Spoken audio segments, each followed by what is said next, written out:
Hello అండి, అందరికీ నమస్కారం. వెల్కమ్ టు మై స్టోరీ నల్లమలలో ఆ రాత్రి. మరి ఇంకెందుకు ఆలస్యం, పదండి కథలోకి వెళ్ళిపోదాం. ఉమ మాటలు దేవా మనసులో ఉన్న అలజడిని ఇంకాస్త పెంచేశాయి. వెంటనే అరచేతులు తల కింద దిండులా పెట్టుకుని పైకి చూస్తున్న దేవా నెమ్మదిగా ఉమ వైపు చూసి, ఉమా, అసలే చాలా చికాకుగా ఉందంటే నువ్వింకా విసుగు తెప్పించావు.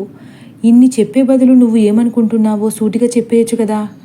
అలా అని మా అమ్మని ఒంటరిగా వదిలేసి వేరే కాపురం పెడదామని మాత్రం అనవు కదా అని అనుమానంగా చూస్తాడు దేవా.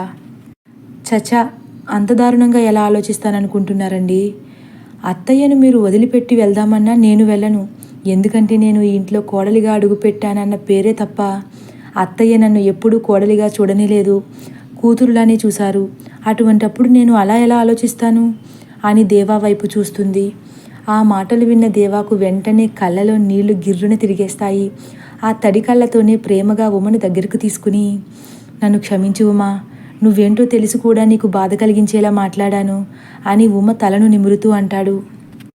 అయినా మీకు ఎప్పుడు నా మంచితనం అర్థమైందిలేండి, ఎప్పుడూ ఎదుటివారు చెప్పేది పూర్తిగా వినకుండా ఆవేశపడడం తప్ప అని దేవా భుజంపై తన తలను ఆనించి పడుకుంటుంది.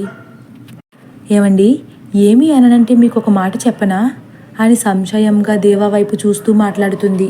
చెప్పు ఉమా, కానీ నాకు ఆవేశం రాని విషయం చెప్పడానికే ప్రయత్నించు అని కొంటెగా ఉమ వైపు చూస్తాడు.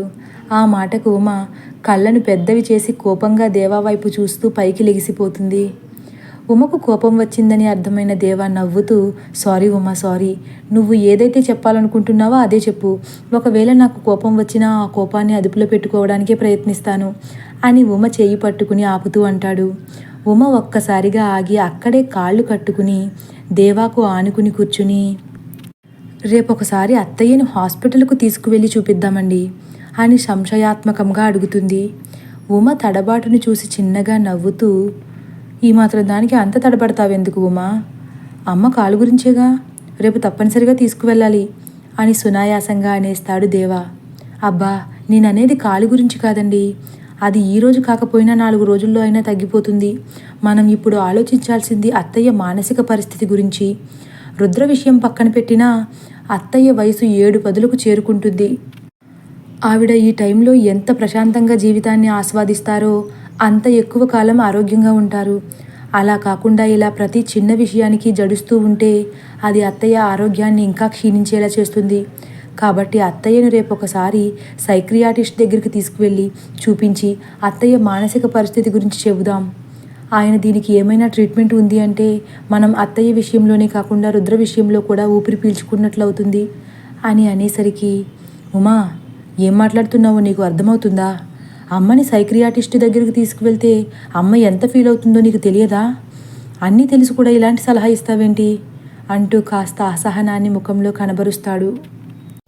అలా ఉమ శాంభవిని హాస్పిటల్లో చూపిద్దామని సలహా ఇవ్వగానే దేవాకి చాలా కోపం వచ్చేస్తుంది. వెంటనే ఉమ, అదిగో అప్పుడే కోపం వచ్చేస్తుంది మీకు, పూర్తిగా నేను చెప్పేది వినకుండానే అని దేవాకి నచ్చ చెప్పే పనిలో పడింది. లేకపోతే ఏంటి ఉమా, సలహా అడిగాను కదా అని ఏదేదో చెబుతున్నావు.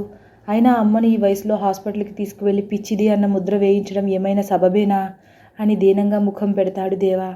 దేవా పరిస్థితి చూసి జాలిపడ్డ ఉమ ప్రేమగా, అత్తయ్య అంటే నాకు ప్రేమలేక కాదండి, అయినా నేను చెప్పేది సలహా కాదు. తప్పకుండా మనం అత్తయ్య పట్ల తీసుకోవాల్సిన బాధ్యత. సలహా అన్నది ఇష్టం ఉంటే తీసుకోవచ్చు, లేదా ఊరుకోవచ్చు, కానీ తప్పక తీర్చాల్సిన బాధ్యతలను తీరాల్సిందే. అత్తయ్యకు ఇప్పుడు ట్రీట్మెంట్ తప్పనిసరిగా అవసరం. లేకపోతే ఇలాగే వదిలేస్తే చీకటి పట్ల ఉన్న భయం కాస్త పెరిగి పగటిపూట కూడా ఆనందం లేకుండా ఎప్పుడు చీకటి పడుతుందో అన్న భయంలోనే ఉండిపోతారు. మీరు తీసుకునే నిర్ణయంపైనే అత్తయ్య ఆరోగ్యం, అలాగే మన రుద్ర భవిష్యత్తు రెండూ కూడా ఆధారపడి ఉన్నాయి అని కాస్త కటువుగా చెబుతూనే మంచంపై పడుకుంటుంది. ఉమ మాటలు బలంగా వదిలిన బాణాల మాదిరిగా దేవా మనసులో చాలా లోతుగా గుచ్చుకున్నాయి. ఆలోచనలో పడ్డాడు. చాలాసేపు ఆలోచించాక చివరకు ఉమ తీసుకున్న నిర్ణయమే సరైనదని అనుకుని, ఉమా, ఉమా అప్పుడప్పుడే నిద్రలోకి జారుకుంటున్న ఉమ భుజంపై చేయి వేశాడు. మెలకువ వచ్చిన ఉమ నెమ్మదిగా, ఏంటండి అని దేవా వైపు తిరుగుతుంది. రేపు తొందరగా లెగిసి పనులన్నీ చక్కబెట్టు. అంతేకాదు 4 రోజులకు మన అందరి బట్టలు, ఇతర వస్తువులు అన్నీ బ్యాగ్లో సర్దిపెట్టు. రేపు మిమ్మల్ని ఒక చోటికి తీసుకువెళ్తున్నాను. రుద్రకు కూడా క్రిస్మస్ హాలిడేస్ ఇస్తున్నారుగా అని చిన్నగా నవ్వుతూ చెబుతాడు. ఉమ ఒక్కసారిగా నిద్రమైకాన్ని వదిలించుకుంటూ కుతూహలంగా, అవునా, ఏంటి ఈ ఊహించని నిర్ణయం అని అడుగుతుంది. మీరు ఊహించకపోయి ఉండొచ్చు, నేను ఎప్పటి నుంచో ఊహిస్తున్నదే. ఆ విషయం మీతో చెబుదామని చాలా ఆనందంగా ఇంటికి బయలుదేరాను. కానీ అనుకోని పరిణామాల మధ్య ఈ విషయం చెప్పడం మర్చిపోయాను. అంతేకాదు రేపు ఉదయం అమ్మను నువ్వన్నట్లు డాక్టర్కి చూపించి అటు నుంచి అటే మనం ఊరికి వెళ్తున్నాం అంటాడు. ఇంతకీ ఆ ఊరి పేరేంటో చెప్పనే లేదు అంటుంది ఆతురత ఆపుకోలేక ఉమ. అది ఇప్పుడు చెప్పేస్తే కిక్కేముంది, రేపు మీరు స్వయంగా చూస్తేనే ఆ కిక్కు అని ఉమను ఇంకా కుతూహలంలోకి గెంటేస్తాడు దేవా. అవునా, అంత బాగుంటుందా అండి ఆ ఊరు అని అడుగుతూనే, మన బంధువులు ఉండే ఊరేనా అంటుంది. అబ్బా, సర్ప్రైజ్ అని చెప్పాను కదా, ఇప్పుడే అన్నీ చెప్పేస్తే రేపు నువ్వు ఆ ప్లేస్ని చూడగానే నీ కళ్ళలో తారాజువ్వలా వెలిగే ఆ కాంతి, నీ పెదాలపై అమాంతం వాలిపోయే ఆ చిరునవ్వు నేను మిస్ అయిపోతాను. అందుకే చెప్పనంటే చెప్పను అని పక్కన ఉన్న దుప్పటి తీసుకుంటూ కప్పుకుంటూ అంటాడు. అయితే ఇప్పుడెందుకు చెప్పారు? నాకు అసలే ఏదైనా ఒక విషయం సగం సగం చెబితే నచ్చదని తెలుసు కూడా నన్ను ఇలా ఇరికిస్తారేంటి అని వేగంగా దేవా ముఖం మీద కప్పి ఉన్న దుప్పటిని కిందకి లాగేస్తుంది. ఉమా ఆరాటాన్ని చూసిన దేవ గట్టిగా నవ్వుతూ, తప్పదు ఉమా, ఓపిక పట్టాల్సిందే అని పడుకుంటాడు. సమయం ఉదయం 4 గంటలు. గది అంతా చాలా చీకటిగా ఉంది. ఇద్దరూ మంచి గాఢ నిద్రలో ఉన్నారు. ఒక్కసారిగా ఏదో తెల్లని భయంకరమైన ఆకారం ఉమ పక్కన నుంచుని ఉంది. ఉమ తలపై కప్పి ఉన్న దుప్పటి నెమ్మదిగా కిందకు జారుతుంది. ఉమా, ఉమా, తొందరగా లెగు ఉమా, మోహినీపురానికి వచ్చే సమయం ఆసన్నమైంది. మీ రాక కోసం ఎన్నో సంవత్సరాలుగా ఎదురు చూస్తున్నాను. లెగు ఉమా అని నెమ్మదిగా ఒక భయపెట్టే స్వరంతో నిశితంగా ఉమతో మాట్లాడుతుంది ఆ ఆకారం. ఆ మాటలకు గాఢ నిద్రలోంచి ఉలిక్కిపడి లెగుస్తుంది ఉమ. ఉమకు చాలా భయం వేస్తుంది. తన పక్కన ఉన్నది ఎవరా అన్నట్లు అటు ఇటు కంగారుగా భయపడుతూ చూస్తుంది. ఎవరు కనిపించకపోయేసరికి, ఏవండి, ఏవండి అని వేగంగా దేవాను కుదిపేసరికి దేవాకి కూడా మెలకువ వచ్చి, ఏంటి ఉమా అని విసుగ్గా అడుగుతాడు. మీకు ఇప్పుడు ఎవరివైనా మాటలు వినిపించాయా అని గాబరాగా అడుగుతుంది ఉమ. నీ మాటలే వినిపిస్తున్నాయి. నువ్వు మాట్లాడడం ఆపేస్తే అవి కూడా వినిపించవు. నేను చక్కగా పడుకుంటాను అని అటువైపు తిరిగిపోతాడు. దేవా మాటలకు ఉమకు కోపం వచ్చినప్పటికీ తనకు వచ్చింది కళ లేకపోతే నిజమా అన్న భయంతో కంగారుగా కిందకు దిగి స్విచ్ బోర్డ్ దగ్గరకు వేగంగా వెళ్ళి లైట్స్ ఆన్ చేస్తుంది. గదిలో వీళ్ళిద్దరూ తప్ప వేరెవరూ కనిపించకపోయేసరికి తనకు వచ్చింది కళ అని నిర్ధారించుకుంటుంది. కానీ తనకు వచ్చిన కళ చాలా భయంకరంగా ఉండేసరికి అసలు కళలో ఆ ఆకారం చెప్పిన ఈ మోహినీపురం ఊరి గురించి తలచుకుని ఇంకాస్త గుబులు పెరిగి మనసులో ఇలా అనుకుంటుంది ఉమా. అసలు ఆ ఆకారం ఎవరు? మాట చూస్తే ఒక అమ్మాయి స్వరంలా తెలుస్తుంది. కానీ ఎందుకంత భయంకరంగా ఉంది? అసలు మోహినీపురానికి మమ్మల్ని ఎందుకు రమ్మంటుంది? అసలు మోహినీపురం అనే ఊరు ఉంటుందా? పైగా మా కోసం 30 ఏళ్లుగా ఎదురు చూస్తున్నానంటుందేంటి? అసలు ఎప్పుడూ లేనిది నాకు ఇంత భయంకరమైన కళ ఎందుకు వచ్చింది? ఇది కళ మాత్రమే అయితే పర్లేదు, లేకపోతే ఏదైనా సంకేతమా? అసలు ఈయన ఈరోజు ఏదో ఊరికి తీసుకువెళ్తానన్నారు. కొంపతీసి ఆ ఊరు మోహినీపురం కాదు కదా?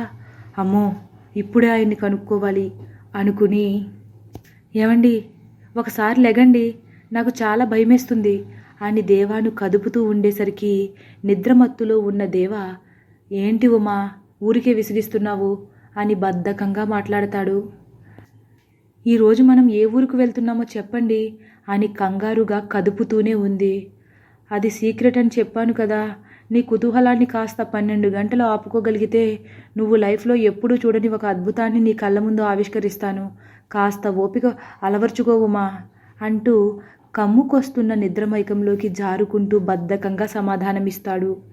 ఉమ మాత్రం దేవా మెలకువలోనే మాట్లాడుతున్నాడనుకుని, అయ్యో, నన్ను అర్థం చేసుకోండి, నాది కుతూహలం కాదు, ఒక భయంతో ముడిపడిన అనుమానం. ఇప్పుడు నాకు ఒక భయంకరమైన కల వచ్చిందండి అందులో ఒక భీకరమైన ఆకారం నాతో ఎన్నాళ్ళ నుంచో పరిచయం ఉన్నట్లు మాట్లాడింది. మనల్ని ఏదో మోహినీపురం అంట, ఆ ఊరికి తొందరగా రమ్మంటుంది. మన కోసమే 30 ఏళ్లుగా ఎదురు చూస్తుందంట.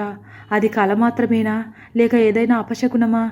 తెలియాలంటే మీరు ఆ ఊరి పేరు మోహినీపురం కాదని ఒక్క ముక్క చెబితే చాలు. నేను నాకు వచ్చింది కల మాత్రమే అని ఊపిరి పీల్చుకుంటాను. చెప్పండి ప్లీజ్ అండి అని మళ్ళీ దేవాను గట్టిగా కదుపుతుంది. దేవా కళ్ళు తెరుస్తాడు.